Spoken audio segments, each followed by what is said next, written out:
Welcome to episode 25 of Strictly Healthy. And of course, this is the show that discusses all things holistically to do with your health. So emotional, mental, physical, financial, we'll get there eventually. I'm trying to get a couple people on to talk about that aspect. But business health, we are going to be talking a lot about business health. And today is no exception. I have a lovely lady on, Bev Hepting, and she is a public speaking expert. She's also a TEDx speaker, and so she can tell us a lot about live broadcasting and just public speaking, I bet, and how to do that with ease. So, Bev, I want to welcome you to the studio today. Thank you Thank for you. joining us. And yeah, so please do share with us some information about who you are, how you got started, where it all began for you, if you don't mind. Okay, so Bev Hepting here. My journey into speaking, if you like, started when I was a child, and I'm a middle child. My eldest and my younger sisters danced. I couldn't dance. So in order to find a way to still get part of what was going on, I went into drama and theatre. Right then. And yeah, and I learned to speak really from there. And I love to speak. I really enjoy it. And as I grew up, I went to London. I went to theatre school. Thought I was going to be a famous actress. No, that didn't work out so well. I had a baby, had to come home. And it was interesting that I realised when I started sort of working, and I worked in the voluntary sector with charities, how many people didn't have a voice, didn't know how to speak in order to be understood, or to get what they want and things like that. So a few years Especially ago, women, I think, you know. women especially, when I started my business, and I thought, you know what, I want to help people learn how to speak. At the time, it wasn't about being a public speaker, it was being confident, because I kept talking to women who would say, oh, I couldn't do that, and I haven't done anything important, and really I don't. And I thought, now men, they'll stand up and talk and tell everybody what they've done, but we women were taught from an early age to be quiet, to be seen, not heard, not to boast, not to show off. So I made it my mission to help women in business, especially, to speak with confidence and clarity. So I am a speaker in my own right, but I wanted women specifically to be able to stand up and tell people their story, tell them what they do without feeling, like salesy and creepy. Sure. So that's what I started to do. All right, but let's just digress a little bit. You mentioned that you are a speaker in your own right. Now, Yeah. I know you said you did TEDx talks, etc., and speaking engagement. Tell us about TEDx a bit, and how easy is it to get into that, or not? Well, Would you recommend it? Oh, I read it every time. It was one of the best experiences of my life. And I think most speakers say, I want to do a TED talk. Well, Yes. First things first, let me just say to you, no one gets to apply to do a TED talk. That they're invited by the American main TED talk group. And depends on your audience. Yeah, you get invited. You do a TEDx first. So you've done well then to be on that list. Well, to get into the TEDx and to then be on the TED Talk YouTube channel, not bad.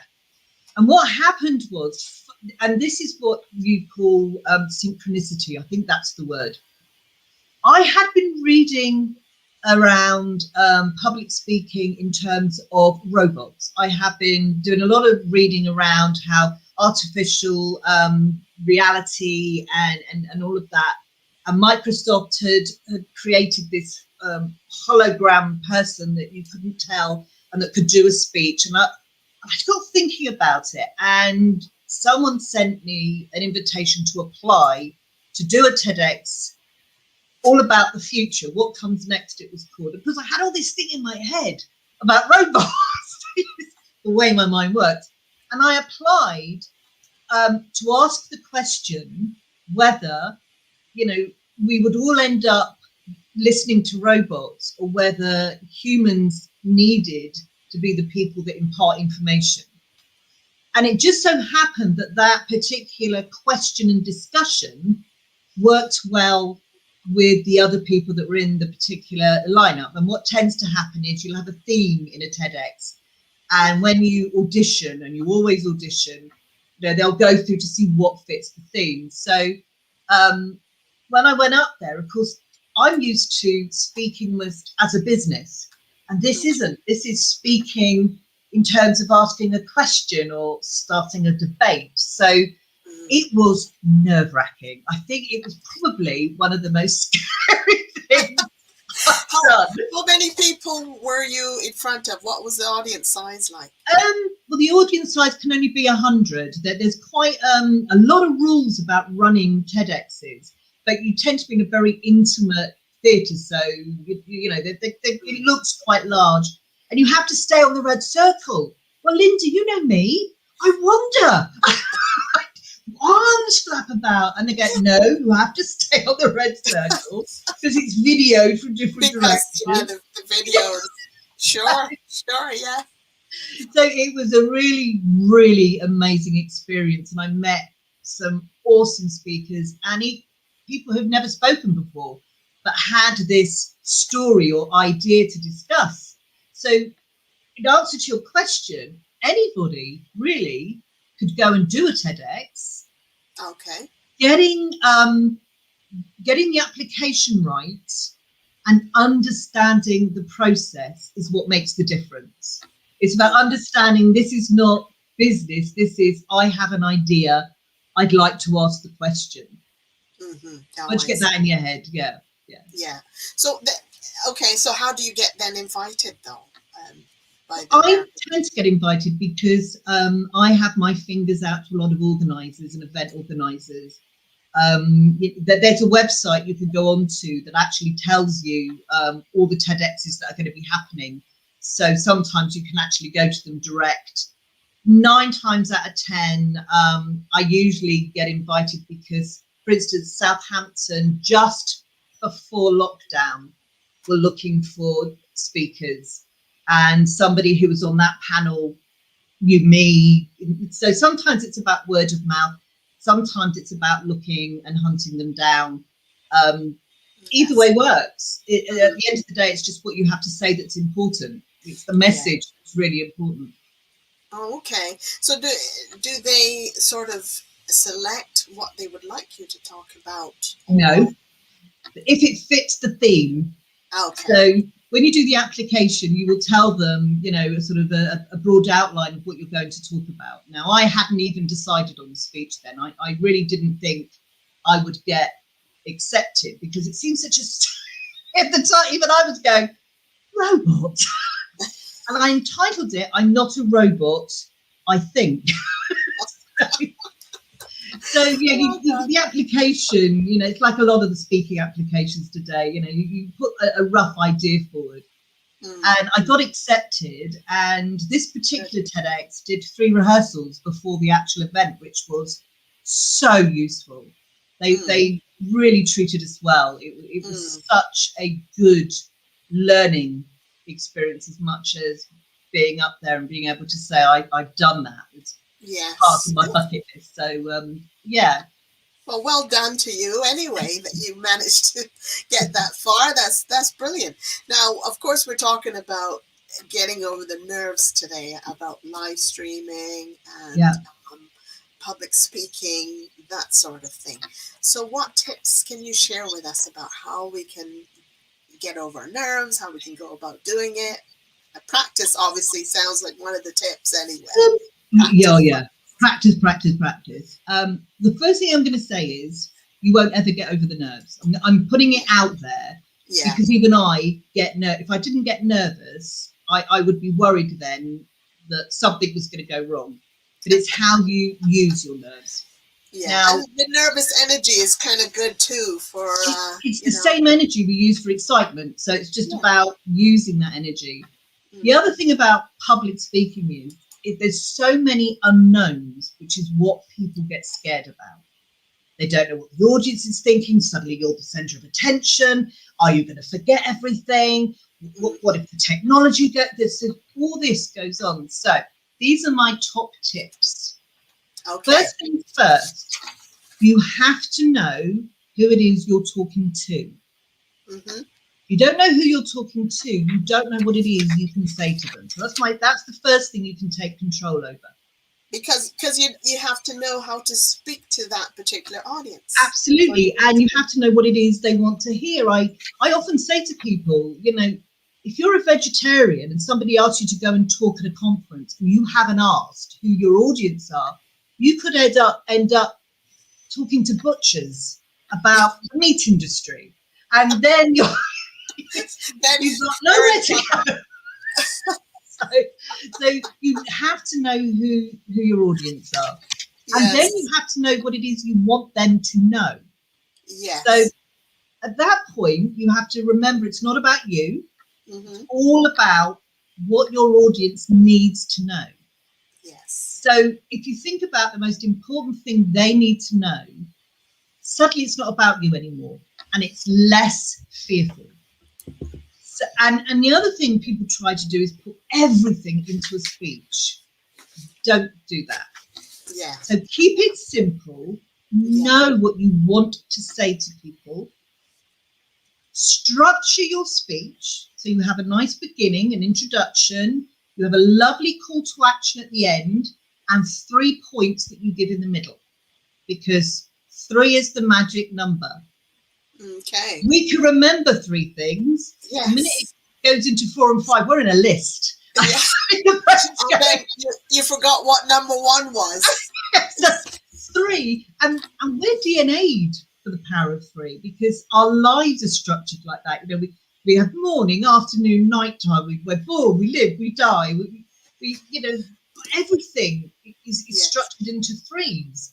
So our brain happily accepts 3. So just 3 points towards your main message. Now you've got nothing to forget, so your brain doesn't have to worry anymore. That's right. I've made that nice and simple. The more we have to get across, the more nervous we get as well. So 3 points are good. We can remember 3 points. The audience can remember 3 points. That's it. Yeah. And the thing is, you want them to go away remembering what you said, not trying to remember what you said. So I always say, keep it to 3 points. Keep it very simple. They don't want you to be clever. They just want you to give them information. And one of the other things is, we all freeze on stage sometimes. We all do. And the trick to that is to stop and take a step, move. The minute you move, the brain clicks back into gear. So, my biggest fear is technology. So I never use it when I do a speech. I don't use technology because it's a what if it all goes wrong? So I use props. I've been known to use 6-foot giraffes as a prop to make my points. So this didn't work though, doing your TEDx. You have a monitor, don't you? I didn't use it. I didn't use I didn't use overheads. A lot of people do, but I didn't. I just talked to the audience, had the discussion with them, asked them those questions. Because that's the way I work best. Now other people will say, I get too nervous to do that. I need the PowerPoint. I need something to refer to. Then use PowerPoint. Use it. If, for instance, I don't learn word for word scripts in case I forget my words, so I have my structure and I know my points. Other people say to me, no, I have to learn it word for word. So do what makes you comfortable. There's no right or wrong way to do it. Just do what makes you comfortable and what you feel that you can cope with. And then make that your thing. If you use props, like for me, I'll say to people, well, if you want loads of PowerPoint, I'll do it for you, but would you rather have a 6-foot giraffe? Most people prefer the giraffe. No PowerPoint. So I like word prompts, like yeah, yes, I'll know my subject really well. So I'll rehearse and rehearse and know the things that I want to talk about. But then just a few words here yeah, and there yeah, to prompt me so I know, okay, yeah, that's talking about this sentence or this topic, perfect. this bit. Yeah, yeah, And that's yeah. kind of how That's. I do it. I know some people, they'll use images. One of my clients is an Mm, artist and she uses the interesting. next piece of art. So, and what you have to remember as well when you're presenting is people cannot read and listen at the same time. Now, Yeah, educators have always said to us, indeed. yeah, but it's different ways people, said, yeah, but not at the same time. They're either reading and they've missed what you said, or they're listening and they don't see what's on the slide. So Yes. for me, it's keep the slide really simple if you're going to use it, like you say, a word or an image or a prompt. But for me, it's just me. Yeah, Doing no, nothing. I think that makes sense because a lot of times you'll see them use a PowerPoint. I don't mind having it for myself to sort of read, Yeah. but then using a PowerPoint and say, and some people will also say, well, you can read that bit, and they give them a minute to read it, and I don't know, like Or they'll people. read what's on the slide. And what's the point of that? Yeah, well, why do they need you if they can read it off the just slide? give them the slides and send them home. Sometimes they Oh can be dear. great added value. They can be if they're used well. But not many people know how to use them well. And I'm not Yes. saying I've never used slides. I have. Online, it's a lot easier. I think with Zoom and things, it's a lot easier. But then, Sure. if you're talking online, actually, you'll be amazed how hard it is to keep people engaged. It's harder online than it is if you're in a room with real people. Not that you're not real, Yes. but you know what I mean, the live audience.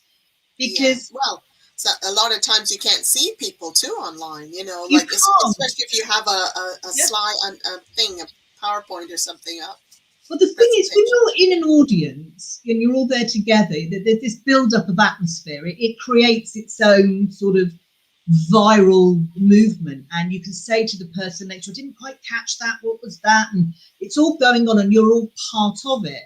Hmm. And you can look away. You don't have, you can sit back. Online, you're only you in a room. It's just Yeah. one person, so you're only ever talking to one person, and they don't have that stimulus around them. Mm. They're listening, especially with lockdown, to what the kids are doing, and who's just blown the cooker up, and oh my god, husband's tea's burning, but I thought he's smiling. This is going on, and the person who's hosting is trying to keep everything. And sometimes it's got slide after slide after. So the person thinks, oh, I'll just quickly put my camera on and go and sort the kids out.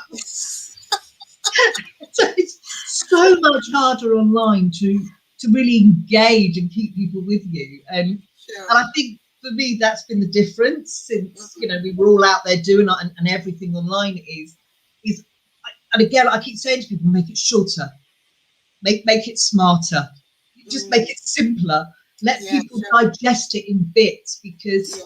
there is too much distraction at home for people. You know, Mm. they I just laugh because and people don't have any etiquette online anymore. Yeah, I've been to meetings online and they're in their pajamas and they're eating their dinner, and I'm like, well, why have I bothered to pull my hair up? Or do anything. Yes. so, Yeah, so, yeah, yeah.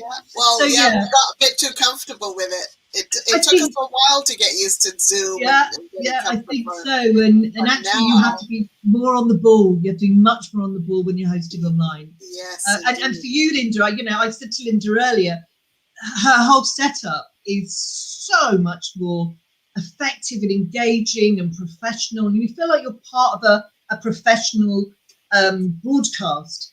Some of the broadcasts I just assumed were in the kids' attic. Somebody just popped along and put a camera on. So, And sometimes the dog comes in or the kids oh, come and they pick in the and they're in dog the up and go, oh, look at bathroom. my dog. I'm thinking, I haven't got time to look at your dog, the dinner's burning. So yeah, I Yeah. do think we need to learn a lot more about how to engage online. Yes, yes. So So, I mean, what other tips can you share with us then on how we can get over the nerves? I see you do NLP and so on. Can Well, you tell us a little bit about how that sort of can help? I yeah, I've done. I'm an NLP master practitioner. No, I don't teach NLP. Don't even ask me. But Okay. I use some of the. I use a lot of the principles in terms of helping people change their mind shift, and a lot of the time it is a mindset. They've decided it's scary to speak in public, so they're going to be scared. um, Mm, and shifting that mindset to say this isn't about you. You have something very, very important to tell an audience, and mm. actually it doesn't have to be perfect. And people think they have to be perfect. It doesn't. You don't have Yes. to be a beautiful speaker. No, you can speak how you like, whatever accent you like. And in some Mm, ways, you just need to be you, because at the end of the day, yes. the audience want the information you can give them. That's your present to them, that information. And And yeah. bearing that in mind and going, I'm giving you this rather than, oh my God, everybody's looking at me. If you just shift that around, look at it differently, Yes. you get rid of a lot I of the think you're nerves. right that people tend to be a little bit too self-conscious and they Yeah, think, oh, people are looking at how I say it or how I look or what I yeah, have on. yeah, But really, the less nervous you are, the more you can share what you're talking about. Then they absolutely. start to listen to what you're Yeah, saying as opposed to looking at what you yeah, look like. yeah, If absolutely. if you're nervous, then they look at what you're looking like, I It's think. difficult because we want most of the audience want you to do well. It's not about the audience saying, "Oh my, we're going to make her life really difficult. That's it. We're going to make her life difficult." That's not what it's about. Yeah. They want you to do well. And when the more nervous you get, then the more worried we get for the audience. So Yes. they're there to support you. They're there to hear what you've got to say. They're not going to waste their time if they don't want to know what you've got to say. Yes. Yeah. So just being able to And they're relax into that and go, you know what, it doesn't matter if I go wrong, I'll just start again.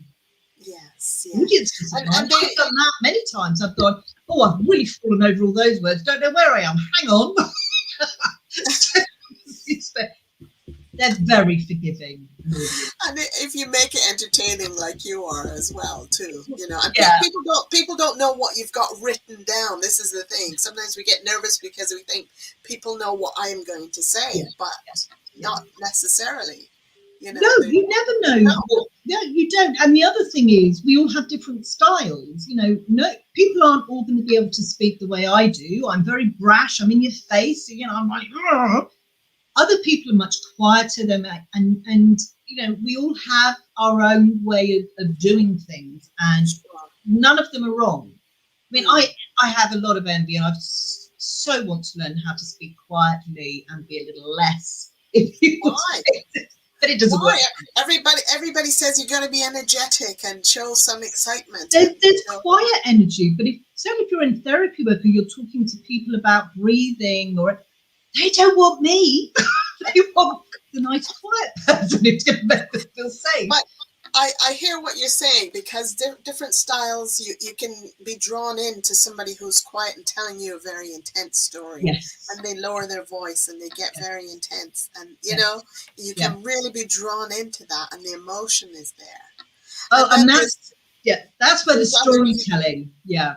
Now, Yeah. my speciality is storytelling, and what I try to say to people is actually you need a bit of all those different techniques if you're telling somebody a story, because you want to be, oh, the hero's coming down the road and all of this, and then into but the princess wants to stay. So you have to use that the diversity of your voice, and I think that's when you get to a point where you want to be able to do those techniques, that you go to someone who can teach you how to do that, because they are techniques. But Mm, to be a speaker, to speak about your business, to even speak to people, I don't know, parents who have to go to a parents' evening to talk to the head teacher, or some, wherever you need to go and speak, and we all get nervous, is to know exactly what it is you want to say and mm-hmm, what outcome you want. mm-hmm, So knowing what you want your audience to do helps. So whoever you're speaking to, if you know what outcome you want from them, Mm-hmm.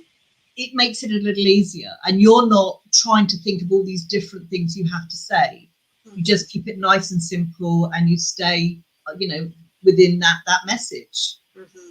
Yes, yes. I've heard, yeah, everybody now is saying about your message, your personal message. We Yeah. have all, and your story, and Stories are big in business at the moment, but not many people yes, understand the power of a good story. They yes. don't.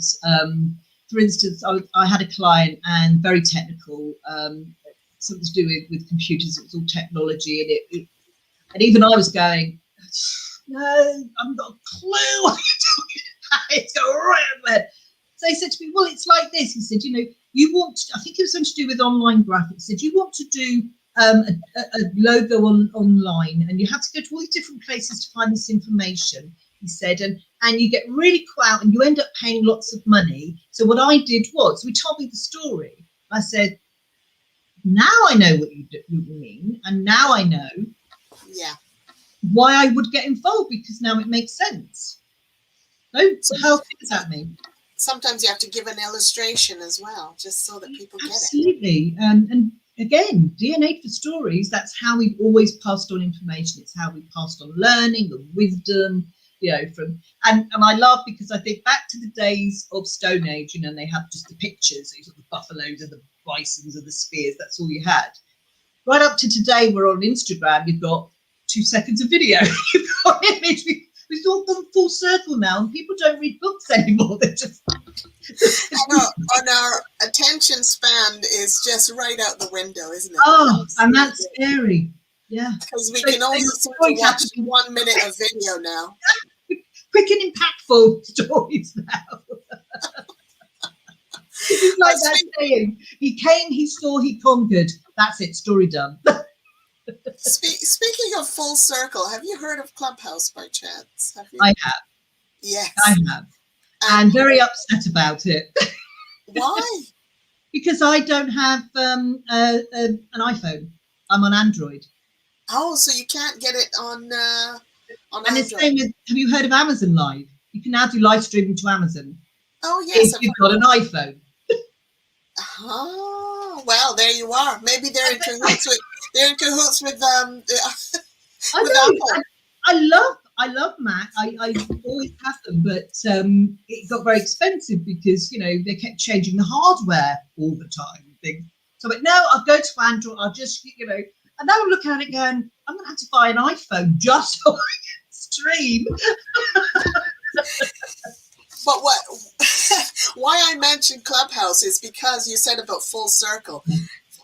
Clubhouse is now more like radio, isn't it? You've gone back, everything was video, but It's audio now. Going back to radio, listening online, audio. It's not such hard work to listen as it is to watch. Sure. Because, and people don't always have the time to watch. Yeah.